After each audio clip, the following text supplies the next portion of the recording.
Jokowi ini milik semua. Itu loh. Kalau mau lebih dalam lagi sebenarnya Jokowi adalah milik rakyat yang memang punya banyak masalah. Kemana rakyat datang, penyelesaian terakhirnya ke presiden.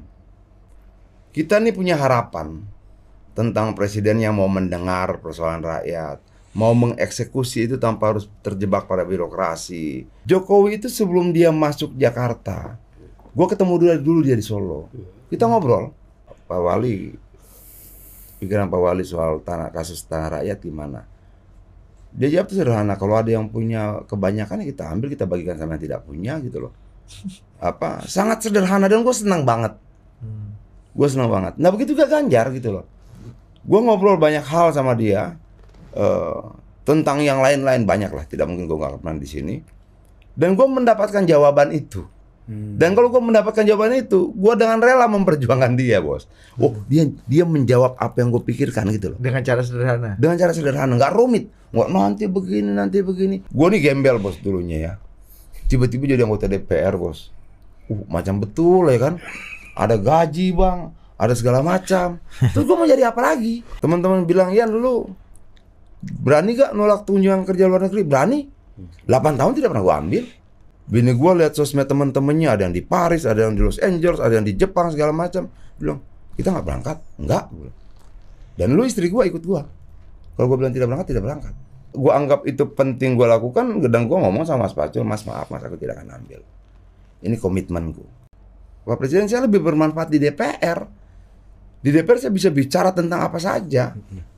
Saya lebih bisa membantu Bapak kalau saya di DPR dibandingkan menjadi menteri. Mendikte presiden, gue bilang gimana ceritanya gue bisa mendikte presiden? Bang, kita nih sama-sama orang Sumatera, aku bilang. Kalau soal intonasi, gue mau bicara sama abang, gue mau bicara dengan siapapun ya begini-begini saja. Adian Apitupulu adalah aktivis 98. Dia berasal dari parlemen jalanan, terpilih menjadi wakil rakyat, dan sekarang menjabat di DPR RI fraksi PDI Perjuangan. Dia sudah 2 periode, berencana untuk pensiun. Ternyata semua masalah membuat dia menjadi terus melanjutkan perjuangan di dunia politik. Pernah ditawari menteri dan pernah juga bersitegang dengan Opung Luhut. Podcast teks kali ini akan membedah cerita tentang Adian Apitupulu dari awal bertemu Jokowi, Ganjar, dan menyelesaikan semua masalah-masalah tanah dengan keluarga Cendana.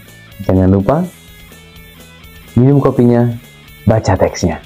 Berikan komentar Anda dengan baik, dengan sopan, dengan santun, dengan data, dengan fakta. Terima kasih.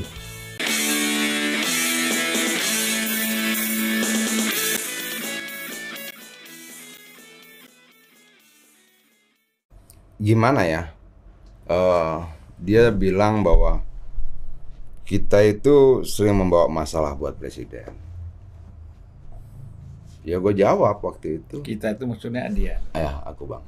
Kalau ketemu presiden tuh, dulu kan intensitas kita ketemu presiden kan per 3 bulan, per 4 bulan ketemu. Dan memang kita selalu bawa masalah tanah rakyat, apa segala macam itu dulu. Pertama membebaskan Eva Susanti Bande, lalu bicara soal tapol-napol Papua, lalu bicara soal tanah-tanah Cendana, segala macam seperti itulah kira-kira. Itu dianggap membawa masalah buat presiden. Lalu gue tanya sama Bang Luhut, lalu maksud abang gue harus bawa apa? Bawa perempuan, bawa duit, atau bawa apa gitu? Gue memilih Presiden Jokowi, gue memilih Jokowi menjadi presiden karena gue percaya dia mampu menyelesaikan masalah. Kalau dia sudah terpilih, yang harus kita bawa adalah masalah-masalah itu. Dia duduk di sana tidak untuk menikmati kursinya, kekuasaannya, kemegahan istana, tapi untuk menyelesaikan seluruh masalah-masalah rakyat, masalah-masalah bangsa. Ya mungkin dia marah, jadi kita bertengkar, berdebat segala macam, dan ya begitu. Memang orangnya begitu kan. Dan gue berpikir ya kita juga tidak bisa dong kemudian digertak-gertak seperti itu. Itu sampai Bang Panda tuh mukul meja lah 2 kali, pak gitu. Cukup. Kita ini bertiga Batak, Apitupulu, Panjaitan, Nababan nggak bisa bicara baik-baik katanya gitu loh. Ya tapi gue lihat Bang Luhut itu hormatnya sama Bang Panda ya. Ya nggak begitu Bang Adian, maksud abang apa? Kenapa jadi gue yang salah? Gue bilang, ya berdebat begitu sih, lebih pada debat kusir lah. Tapi dengan intonasi yang tinggi kan. Apa? Ya, Jokowi ini milik semua. Itu loh. Kalau mau lebih dalam lagi sebenarnya Jokowi adalah milik rakyat yang memang punya banyak masalah.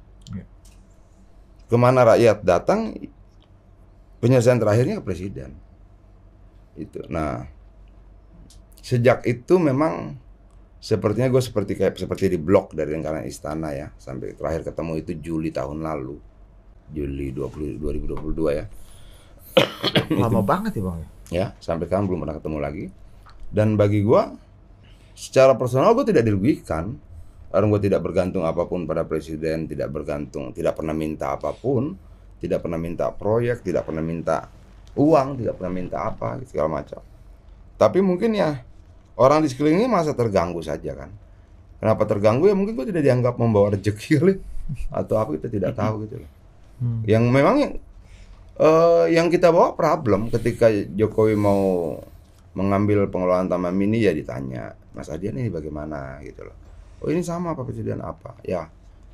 Ya begitulah kita bicara soal sekian banyak tanah cendana yang sampai sekarang ditelantarkan.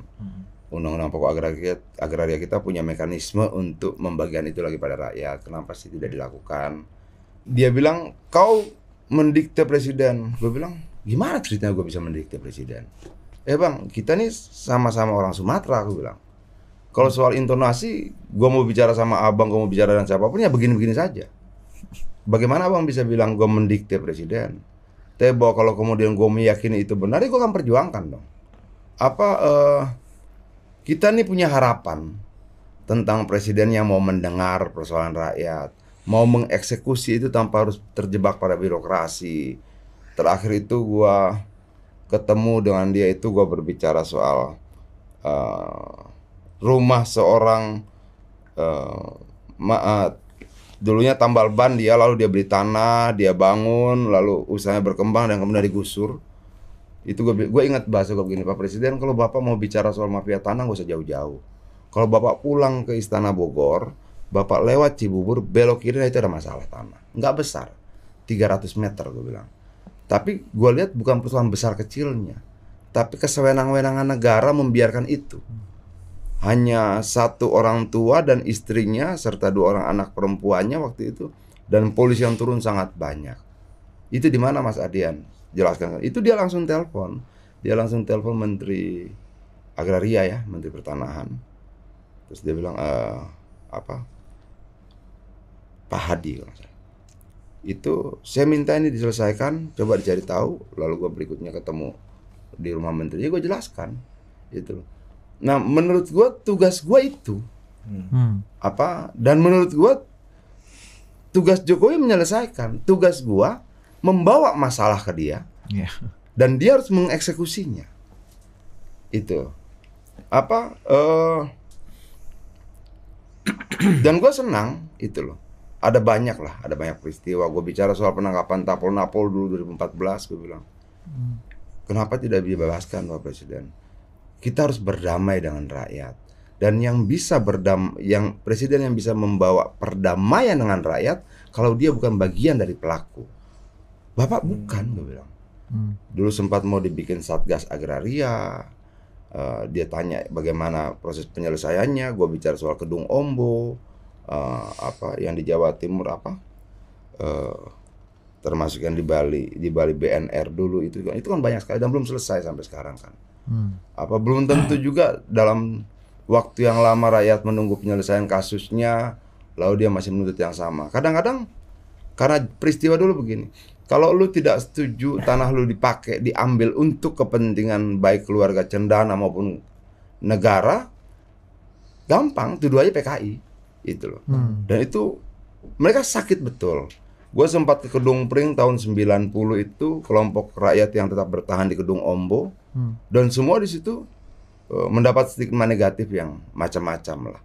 Dan kadang-kadang mereka bilang kita ini tidak mau jahat, kita cuma mau mempertahankan hak atas tanah kita, tempat kita dilahirkan, segala macam gitu. Termasuk terakhir gua berbicara soal tambang rakyat di Pongkor ke presiden, dan presiden itu minta gua ketemu menteri terkait, bicarakan, dan sekarang sudah berjalan kan.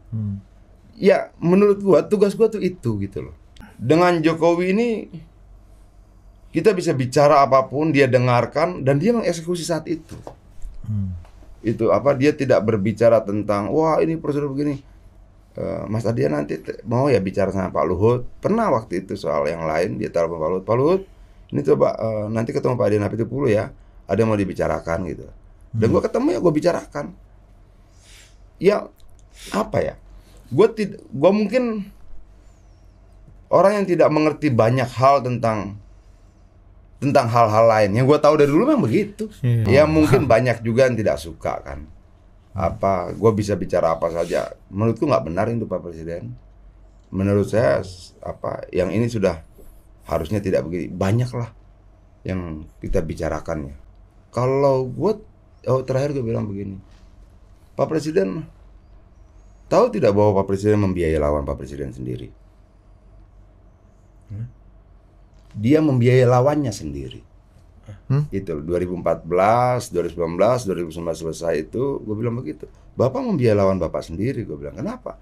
Bapak berikan kesempatan sangat banyak, tapi kurang memikirkan orang-orang yang berjuang buat Bapak.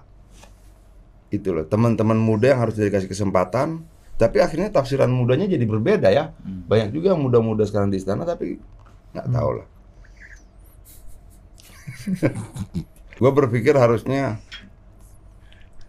diperbanyaklah teman-teman di lingkaran presiden yang mengerti tentang persoalan rakyat ya. Tidak cuma soal bagaimana membersihkan wajah tampak kemilau gitu loh. Presiden butuh dikelilingi orang-orang yang mengetahui banyak persoalan rakyat. Dan harapan gue kalau Ganjar menang nanti, dia harus dikelilingi orang-orang seperti itu.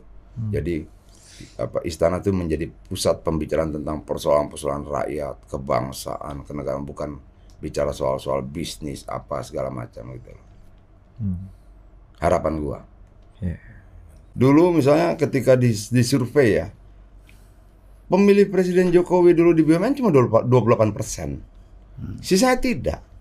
Dan banyak yang kemudian terlibat dalam menyebarkan hoax, kebencian justru dari situ. Itu salah satu ya, termasuk yang lain di luar, tidak cuma BUMN tapi yang luar juga. Begitu juga kita sudah bilang misalnya ada dulu beberapa menteri, Pak Presiden ini begini loh, itu saya sudah sampaikan. Enggak Mas Adian, saya sudah cek ke BIN, saya sudah cek segala macam. Enggak, Mas Adian salah itu informasinya. Dan kemudian hari terbukti gitu loh. Apa, itu banyak. Gue tidak mungkin sebutkan nama dan peristiwanya lah, tapi salah satu dia biayai gitu. Padahal ini nggak bisa Pak Presiden. Ini dia tuh tidak setuju Bapak jadi presiden, apa segala macam gitu loh. Oh gitu. Apa? Enggak, Mas Adian salah informasinya. Aduh. Apa ya? Bapak sadar nggak sih bahwa yang di samping Bapak itu orang yang sebenarnya anti Bapak gitu loh. Dan itu dia biayai kan dengan fasilitas, gaji dan sebagainya gitu loh. Kekuasaan, kewenangan gitu loh. Dan itu kan banyak. Apa, siapa yang bisa menjamini? Dulu gue selalu bilang ke teman-teman begini, kita sudah berhasil memenangkan presiden, tapi kita gagal memenangkan orang-orang di sekeliling dia. Kita gagal memenangkan program-program kerajaatannya. Itu loh, kita cuma berhasil menempatkan dia di istana. Siapa yang masuk kategori itu dan siapa yang tidak masuk kategori itu, waktu akan menjawab. Tapi beberapa peristiwa yang gue sampaikan itu, gue misalnya Pak Presiden, ini kenapa sih menteri ini nyari duit terus segala macam gitu. Apa? Ya mungkin itu sampai ke telinga mereka ya. Itu loh, karena dinding istana juga katanya punya mata dan punya telinga tuh. Ya mungkin karena itu gue dimusuhi, apa dijauhi atau apa, gue tidak tahu istilahnya gitu loh. Dan gue tidak sedih karena itu. Gue tidak pernah minta apapun. Gue tidak pernah mendapatkan apapun. Yang penting bawa masalah tadi ya Bang. Masalah tadi. Yang gue mau sederhana.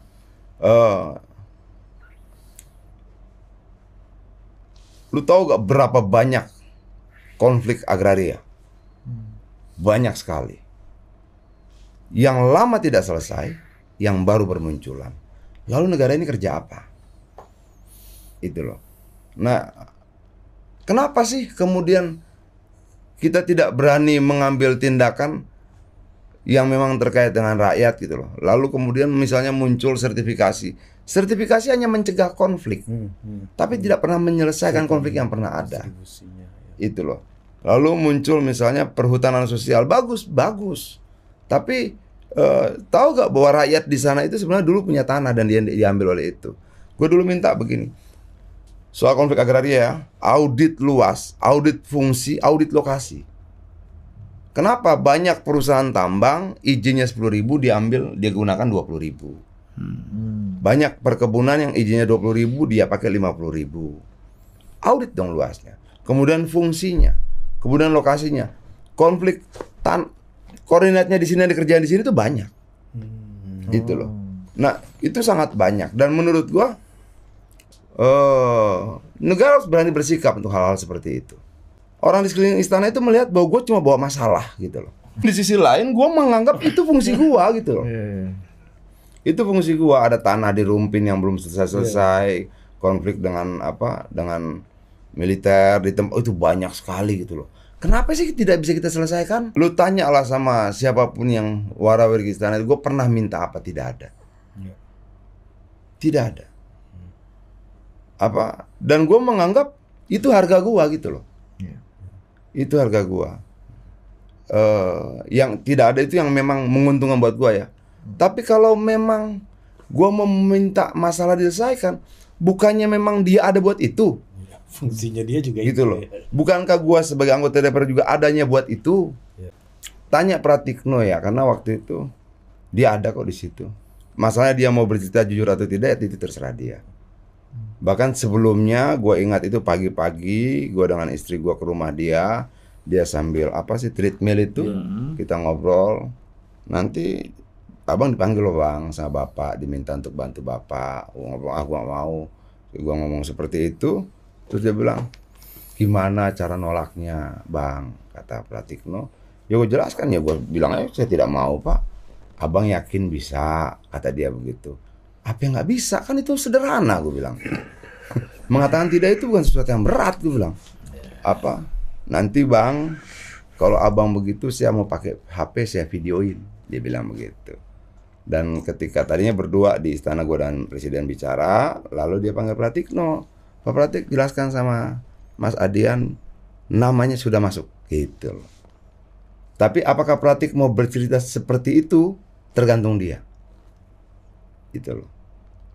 Nah, dan gue jelaskan, Pak Presiden, saya lebih bermanfaat di DPR. Di DPR saya bisa bicara tentang apa saja. Saya lebih bisa membantu Bapak kalau saya di DPR dibandingkan menjadi menteri.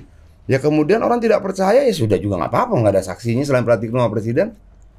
Tapi harusnya asisten ajudan Presiden juga tahu. Ada beberapa yang menurut gue seharusnya tahu peristiwa itu. Itu loh. Ya mungkin orang tidak percaya, kenapa Adian yang ditawarkan. Ya nggak penting juga buat gue meyakinkan mereka. Peristiwa itu terjadi, lu percaya nggak percaya juga nggak apa-apa gitu loh. Bang Panda pernah tanya langsung Pratikno, dan Pratikno iya kan. Itu loh. Nah kenapa gue tidak mau? Ya, karena gue masih tidak pantas aja apa. Bukan tempat gue gitu loh. Gue tidak pernah membayangkan ya. Gue datang gunting pita. Ya. Gunting pita di sana, gunting pita di sini, pidato, kasih sambutan, senyum kiri kanan, nguing gitu loh. Gue bilang ke istri gue, dan istri gue juga tidak setuju. Sudahlah Pap, kita begini saja. Itu nah maksud gue, jangan kamu minta ya sesuatu jabatan, ditawarkan pun gue nolak.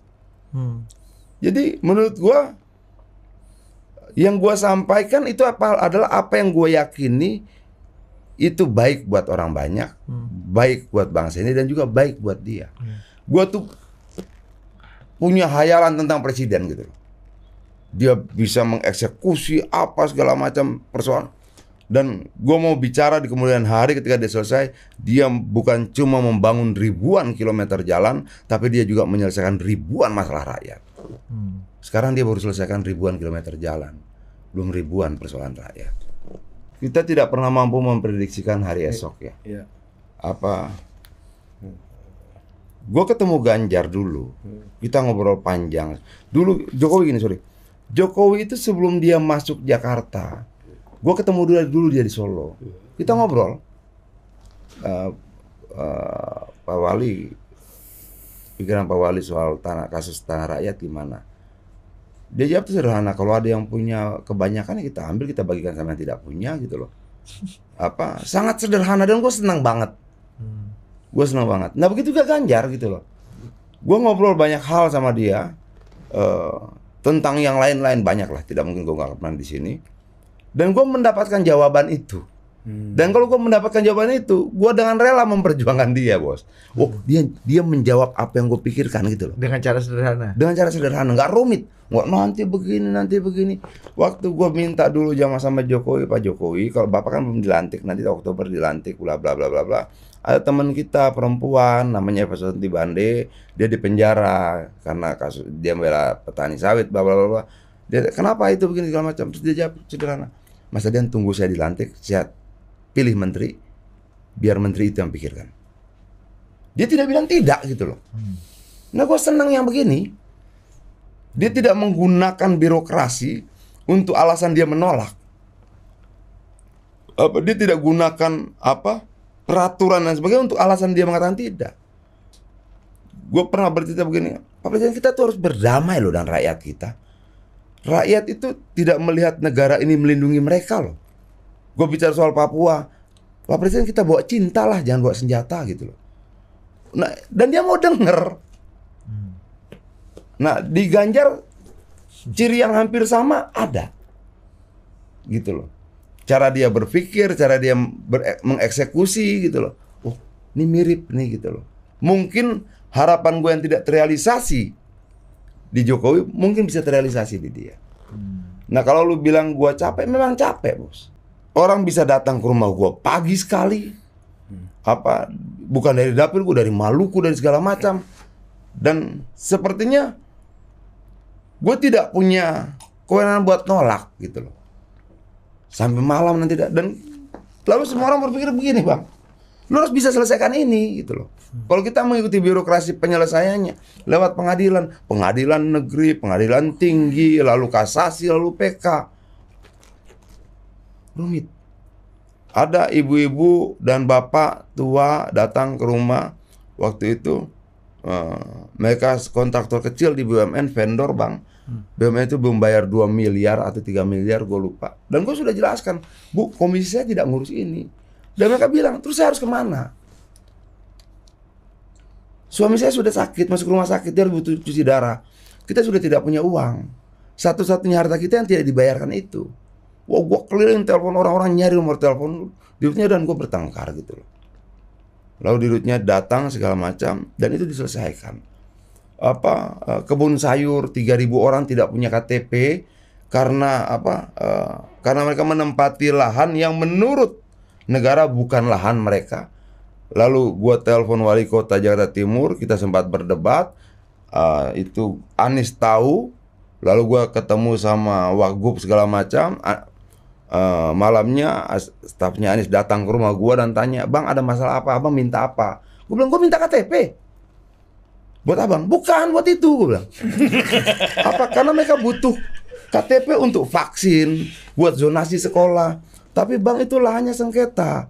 Bos, persoalan hak atas tanah, sengketa tanah itu persoalan lain. Tapi tidak karena ada sengketa tanah, mereka kehilangan hak-hak dasarnya. Hak untuk dapat vaksin, hak untuk dapat pendidikan, hak untuk dapat KJP dan sebagainya gitu loh. Dan itu masuknya KTP. Dan itu masuk KTP. Bang, kasih aku waktu, Bang. Nah, hari keempat setelah itu turun tuh tim untuk mendata gitu loh. Kalau kemudian tiap hari seperti itu emang capek, bos. Kita harus bertengkar dan banyak orang setiap hari gitu loh. Melelahkan. Kalau mau cerita yang banyak lah. Gue ikut acara Bang Zulfan. Apa? Adian di acaranya Mas Zulfan. Dimarahin satpam. Sama seperti itu. Masalah rokok ini, Bang.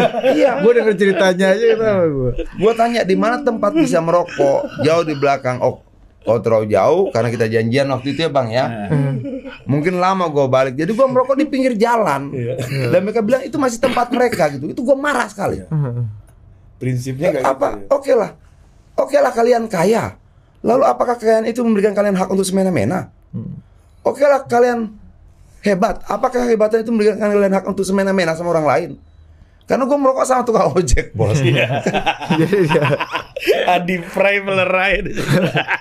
Adi Prayitno, Iya. pengamat politik Iya. Madura kita ini, Pak.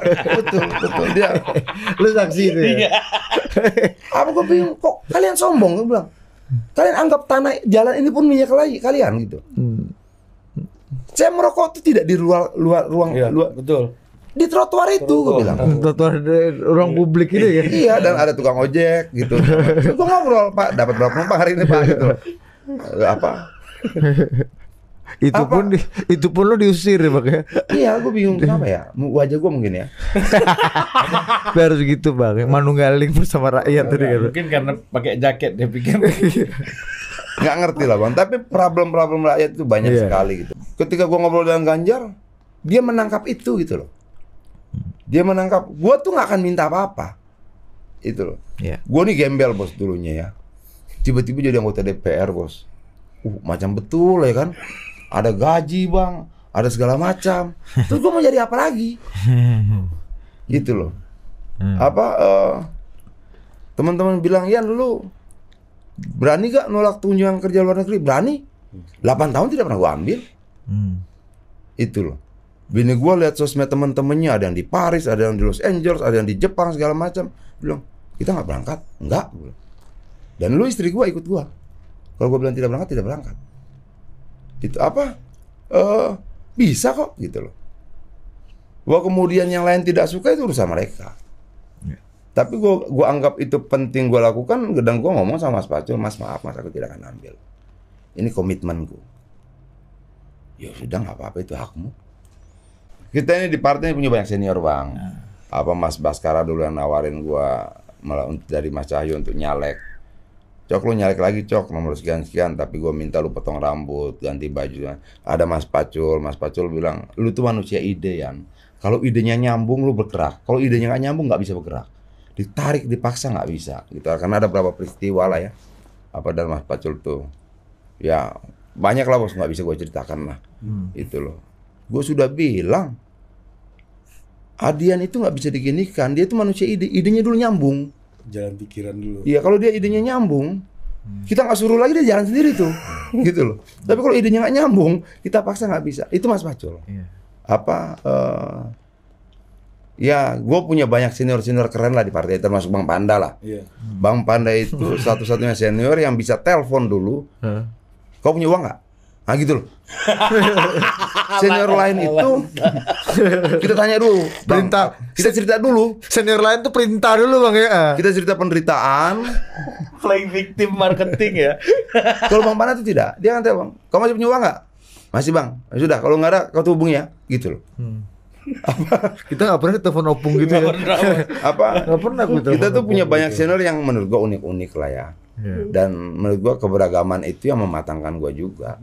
Nah kalau kata Mas Pacul begini, gue juga pernah cerita, Bang. Mas, gini, kau itu politik itu seperti orang nunggang macan. Kalau kau turun kau dimakan macannya, katanya gitu loh. Ayo, apa ya gitu, Mas? Ya nanti kan waktu akan menjawab benar tidaknya, gitu loh.